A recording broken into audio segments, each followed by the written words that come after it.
Tignan mo! Tignan mo yung email ng teacher mo! Bakit yung scores mo ganito, ha? Bakit hindi perfect? 1 and 2 mistake lang naman yun eh. Pasado pa din. Alam mo, Jaylin, ginagawa lang yan ng yung ate para sa'yo. At naiintindihan kita kasi yung ate ko, ganun din. Pareha lang kayo eh. Yung mga katulad nyo, mga bobo, mga trying hard. Busy din.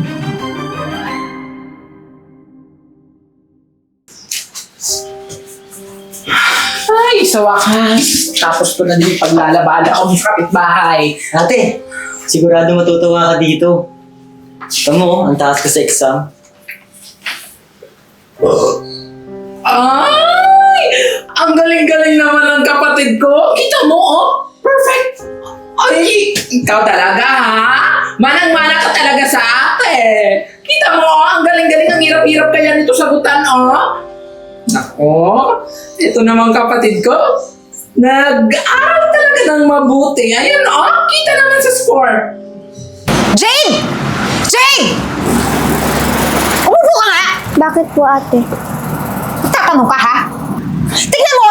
Tignan mo yung email ng teacher mo! Bakit yung scores mo ganito, ha? Bakit hindi perfect? 1 and 2 mistake lang naman yun eh. Pasado pa din. Nilang mo lang to, ha? Nilang mo lang to? Parang nilalang mo lang din lahat ang binabayad ko sa school, pati sa tutor mo! Ayoko masira yung image ko. Tandaan mo yan.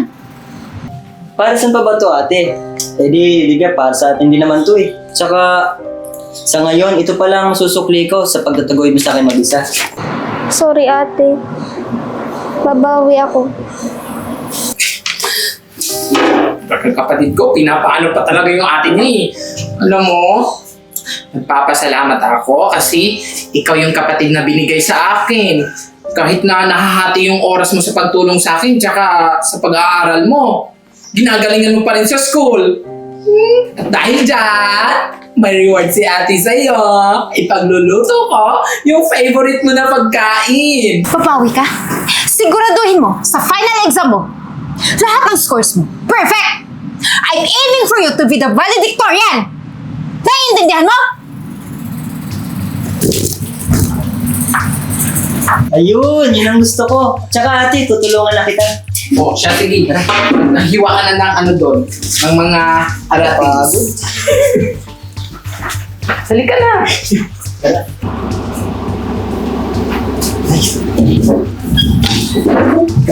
Oh, Jaylin, kamusta ka? Ba't parang ang lungkot mo? Galit kasi sa akin si ate kasi hindi ako naka-perfect sa exam.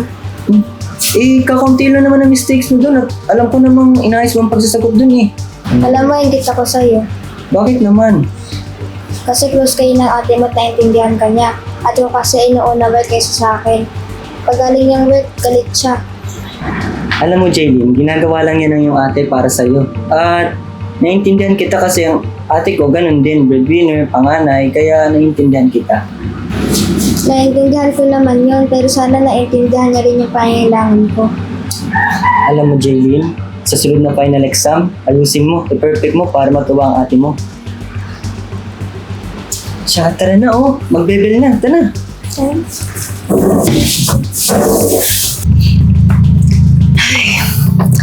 Jade, alam mo, super excited ako para sa'yo.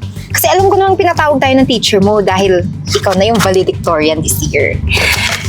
Ay, naku. May smile ka naman dyan. Ano ka ba? Huwag ka mag-alala, magse-celebrate tayo. Ay, kuya, dito mo na lang i-park. O sige na, mag-ano ka na. Yung bag mo. Huwag mo kalimutan ha. Tara na.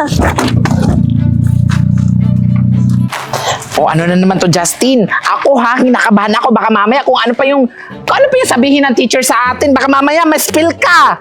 Ano ba kalokohan pinagagawa mo sa school? Mga si ate ang negative. Hindi yan, ako bahala sa'yo. Eh paano ba naman kasi? Alam mo naman, nagkakahirap-hirap ako katrabaho. Naglalabada ako, kuskus. Para lang may pambayad sa'yo sa school. Tapos mamaya, tatanggalin ka pala doon sa school kasi may kalokohan ka pinagagawa. Hindi ate, ako bahala sa'yo. Ay, naku, siguraduhin mo lang tong batang ka. Bata, malaki ka na, hindi ka na bata. Siya, sige, tara na. Ayun na ako sa sakyan, no? Ano ate, malilate tayo. Teka lang, sir. Hindi ako makakapayag na salutatorian lang yung kapatid ko. Alam ko matalino siya, mahal siya sa akin. Alam mo, Miss Eden, matalino naman talaga yung kapatid mo. Kaya lang, siyempre, may mga ibang estudyante dito na mas matalino pa sa kanya. So pinapamukha mo sa akin na hindi talaga matalino yung kapatid ko? Sir, pinapatawag niyo daw po ako, sir. Sige, Miss Marimar, dito kayo. Actually, pinatawag ko talaga kayo kasi gusto lang i-congratulate ikaw at saka yung kapatid mo kasi siya yung valedictorian ngayong taong ito. Talaga, sir? No, sir. At isa pa, gusto ko lang din kaya pinapunta kita rito kasi kailangan mo pumirma about dun sa scholarship na makukuha ng kapatid mo. Naku, sir. Napakalaking bagay po niyan, sir. Lalo-lalo na po sa amin. Nako, wala yun kasi matalino naman talaga yung kapatid mo eh. Teka lang. So itong hampas lupa na pala to. Siya yung valedictorian? Ha? Miss Eden, dahan-dahan lang po tayo sa pananalita ha. Kasi dito po tayo sa eskwela tsaka naririnig kayo ng mga bata oh. Alam mo, hindi ako naniniwala eh. Duda ako sa batang to eh. Nangode ko yan. Kaya ang gusto ko ngayon, mag-special exam silang dalawa. Ma'am, sandali lang po. Dahan-dahan naman po kayo sa mga binibintang po ninyo. Tsaka isa pa, tinuruan ko po ito kapatid ko ng mabuting asal na gumawa ng tama. Hoy, bakla ka. Pareha lang kayo eh. Yung mga katulad nyo, mga bobo, mga trying hard. Miss Eden, pakiusap naman po. Nandito tayo sa eskwelahan tapos huwag naman po tayo sumigaw. Sige, pwede naman po yun. Pwede ko namang pakunin ulit ng exam tong dalawa para makasigurado ka. Kung okay lang kay Miss Marimar.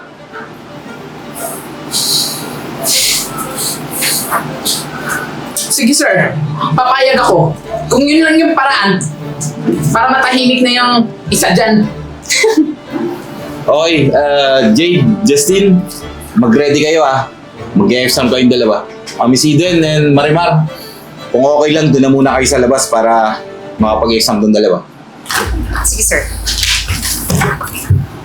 Galingan mo ha.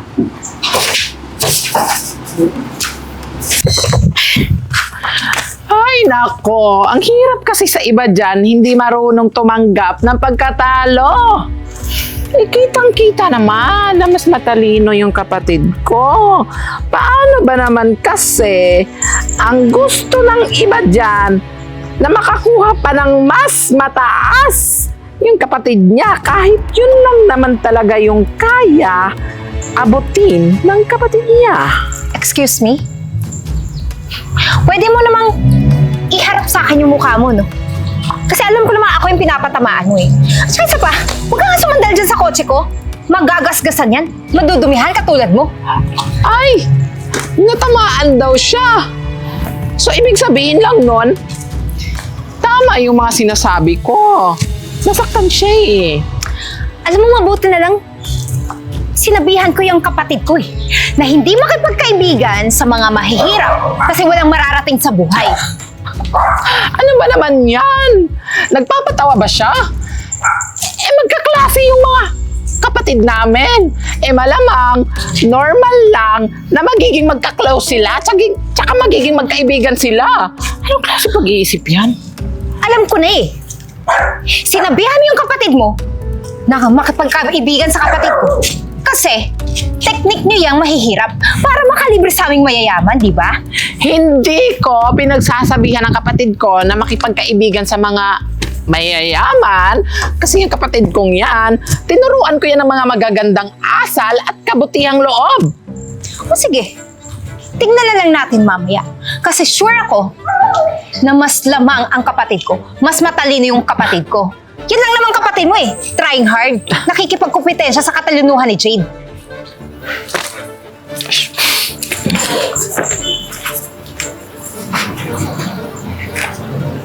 Sige, tingnan na lang natin.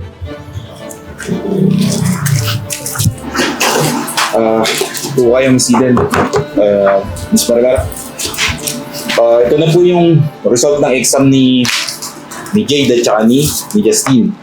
So, according po dito, out of 100, naka 95 po si Jade.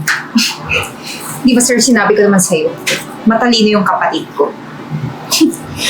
But unfortunately, Miss Eden, out of 100, naka 98 si Justin.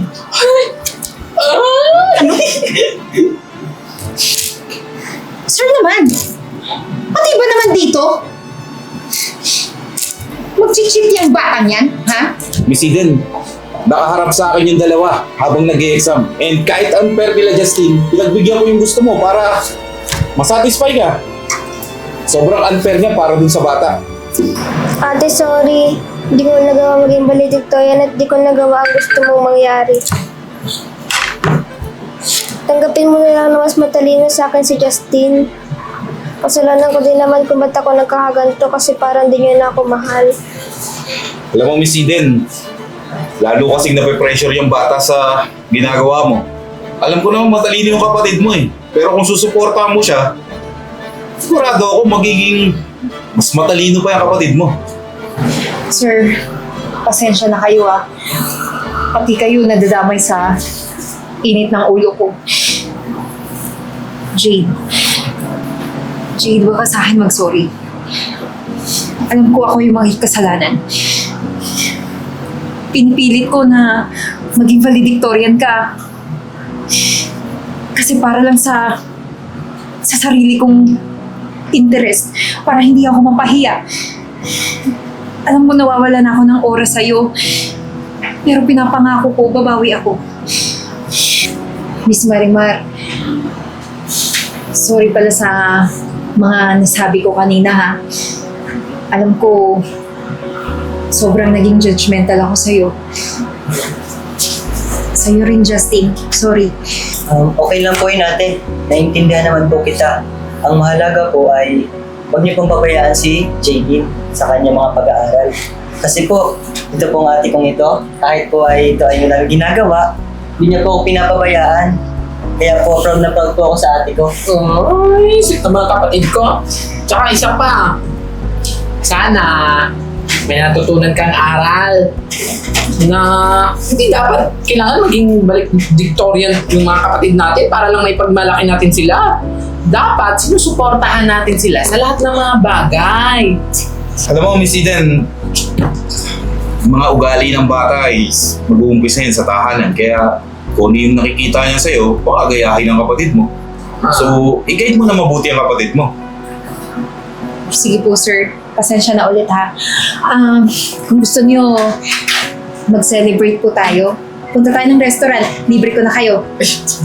Sabi naman to, feeling close. Pero, okay lang kasi lalabas din kami ng kapatid ko. Gusto ko namin na kami lang kasi celebrate namin yung success niya. Sige, kayo bahala.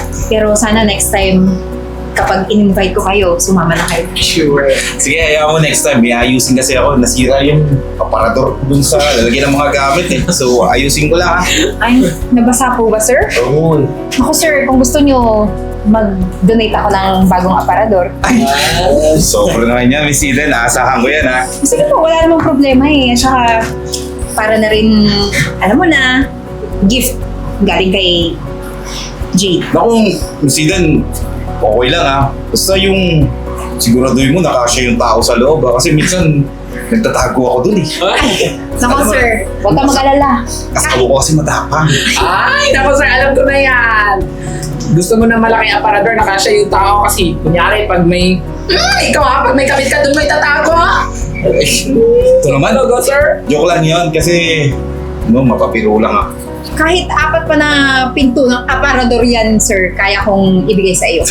Ano ka ba sir? Kahit hindi ka na bumili ng aparador, kasya ka naman sa bibig ni ma'am. Uy, so sobra na kaya. Joke lang. Anyways, so thank you so much and congratulations again sa inyong sa'yo, both of you. Thank you. And keep it up ha. Lalo na, Jay, Justin, pagpatuloy nyo lang yan ha. Sige na, sir, mauna na po kami kasi yung driver namin kanina pa naghihintay. SSE. Tara na, Jade. Congratulations. Miss Marimar and Justin, dito na kayo pag-usapan natin about dun sa eskwela. Sige po sir.